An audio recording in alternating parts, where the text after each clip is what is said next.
Hello, and welcome back English 1302 students to the second video about a required source for your research paper. The essay is by Alan H. Sommerstein and the title is Sophocles and the Guilt of Oedipus. Like Edwin M. Harris, Sommerstein answers your research question. In a hypothetical trial, would Oedipus be found guilty or not guilty for the murder of Laius? Sommerstein also uses Athenian law, but his purpose, as you shall see, is to refute the argument for guilt that is made by Harris. In order to watch the video, you will need to have your copy of the essay available. I have emailed you an excerpt of the essay which we will use for our close reading. The full essay is available at a link posted on a coming slide, and also in the pre-writing folder for W4. Since you already know that Sommerstein is refuting Harris, you should make a note on the first page of your essay that Sommerstein supports a not guilty verdict. The copy I emailed you will have page numbers as well as paragraph numbers, which I have added for your benefit. You should also have your study guide open to a note-taking page and write the title, or as a shortcut, write Scholarly Essay Number 2. As you watch the video, you will take notes to answer key questions to help you understand the author's main points. You will also take a quiz over the content of this video. Now, let's begin our discussion of the essay. First, let us review the author's credentials. Professor Sommerstein teaches classics at the University of Nottingham. He has written many essays, including an essay in Law and Drama in Ancient Greece. We are reading an excerpt of his essay, but you can access the entire text at the link on this slide. I have also posted the link in the W4 pre-writing folder. First, let us consider Sommerstein's purpose. In his abstract or brief summary of his essay at the top of page 103, he states his purpose as follows.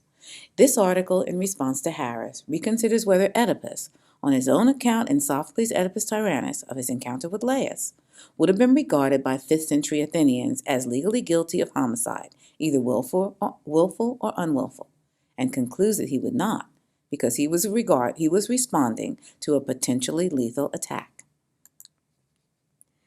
Reread the abstract and answer these questions on your own about Sommerstein's purpose. What essay and author is he responding to in his article? What evidence does he want to use for his argument? What does he want to reconsider in his article? In his first paragraph, he restates his purpose. Then he states Harris's view, which is his counter-argument or opposing side. Finally, he states his thesis or claim. His counter-argument and his thesis depend on your looking back at the purpose statement. Without doing so, you will not fully comprehend what he is saying. To fully comprehend his thesis, you must add words from the purpose statement that he left out. Otherwise, you may not know who he is talking about when he says they.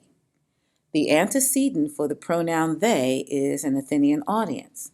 When he says Harris argues that they would have, he means that Harris argues that the Athenian audience would have considered Oedipus to be guilty of intentional or unintentional homicide. But he opposes Harris's view, so he says, I shall be arguing that they, the Athenian audience, would not have considered Oedipus to be guilty of intentional or unintentional homicide. That is his complete argument thesis, including the concession or opposing argument and the claim or thesis argument. He does not include a rationale. Like Harris, Sommerstein begins with quotes from two experts. But unlike Harris, Sommerstein uses one expert for his side, and he quotes Harris for the opposing side. Kitto supports a not guilty verdict. Harris, as we know, supports a guilty verdict. In paragraph 3, Sommerstein poses your research question. If these facts came before a panel of Athenian judges, would they have voted to condemn Harris or to acquit him? In the middle of paragraph 4, Sommerstein acknowledges a best practice for writing about literature, taking the facts or evidence from the play itself. That is what you have done in W3. Sommerstein also says that Oedipus does not try to use his testimony to justify his actions, which would add to his credibility. A guilty person usually tries to make excuses for himself or even lie. This is the underlying assumption of Sommerstein's point. In paragraphs 5 and 6, Sommerstein reviews some of Harris's points about the laws for justifiable homicide, including the law about ambush. In paragraph 7, he introduces self-defense by asking what the law allows if a person has reasonable cause to believe, in the very short time available for decision, that his intention is to murder or at least to cause serious bodily harm. On pages 106 to 109, Sommerstein does what lawyers do in a trial. He looks at what is called precedent, meaning he looks at examples of cases for self-defense in an effort to show the reader how such cases have been judged in the past. You might look up the word precedent as it applies to a trial. You may read those pages on your own. A-papers may find an example that they can use to support Sommerstein's claim, but it will be necessary to paraphrase it carefully in order to do so. Now, on page 110, which is our next page, in paragraphs 9 and 10, he discusses a special case involving self-defense in the killing of a parent, an act which is normally inexcusable. It is an interesting dilemma facing a person whose parents are trying to kill them, which you may read on your own. After reviewing all of the precedents and possible scenarios for justifiable homicide, Sommerstein sums up the law for this verdict. His summary is very close to Harris's, but Sommerstein adds a threat to one's life and attempted robbery. He concedes that it is not justifiable to kill someone who strikes you in an insulting, but not in a life-threatening way.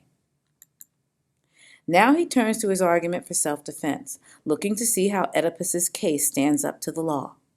First, in paragraph 13, he says we must rely only on the play Oedipus Tyrannus for the facts about the killing. Then he clearly states the guilt or otherwise of Oedipus and Oedipus Tyrannus must be assessed on the basis of Oedipus Tyrannus alone. I have underlined this sentence for you. Then, like Harris, he turns to the facts of the play itself. In paragraph 14, he gives the necessary background leading up to the encounter at the place where three roads meet. Then, like Harris, Sommerstein provides his own commentary, his own translation of Oedipus's testimony. On my way, I came to the place where you say that king perished. And lady, I will tell you the full truth. When in my journey I had come near to that three-ways point, as you described, when in my journey I had come near to that three-way point, there I was met by a herald and a man mounted on a horse-drawn carriage, a man such as you described, and both the man in front and the old man himself tried to push me off the road by force. In anger, I struck the man who was turning me aside, the driver. When the old man saw that, he kept his eye on me, and as I walked past the carriage and struck me full on the head with his double-pointed goad. But he more than paid for that. I struck him on the instant with my staff, held in this very hand, and at once he tumbled right out of the carriage and fell on his back, and I killed them all. The first sentence in paragraph 15 begins Sommerstein's evidence for the verdict. For Sommerstein, the case for self-defense depends on whether Oedipus's life was in danger. First, however, in this paragraph, he refutes Harris's argument for willful or unwillful homicide. How do we decide if the killing was willful homicide? He says it would be intentional. It would have to be intentional in order to be willful. The prosecution would have to prove that Oedipus used a weapon intended to kill. Sommerstein argues that he does not use a sword, which would be a deadly weapon, but he uses a walking stick. He considers that Oedipus could have hit Laius hard enough to crack his skull and kill him. He also argues that Oedipus could have intended to overbalance Laius and make him fall out of the carriage, which could also be fatal if he hit his head. But he argues that Oedipus could not have foreseen this. Finally, he argues that we cannot say for certain, meaning we cannot prove, willful or unwillful homicide. This is an important paragraph for his argument, which you should draw a box around and label refutation of the opposing argument, which is Harris's argument for guilty. In paragraph 17, Sommerstein makes his argument for his thesis of not guilty due to self-defense. He says The nub of the matter, the most important thing to consider for a verdict of self-defense, is whether or not, based on Oedipus's testimony, his life was in danger. In paragraph 17, he presents his evidence. To support a life-threatening situation, he says that the blow to his head by the old man could easily have been fatal. Also, because the old man was the leader, Sommerstein says, Oedipus knew that if he killed the leader, the others would certainly seek instant revenge. Here is a list of the evidence Sommerstein provides for the life-threatening situation, but he leaves the most compelling evidence for last. Sommerstein reminds us that Oedipus is handicapped. His swollen feet make it impossible for him to make a fast getaway. The two most common responses to a threat to one's life are fight or flight. He cannot flee because of his feet, so he must stand and fight. This, Sommerstein says, is his only chance for survival.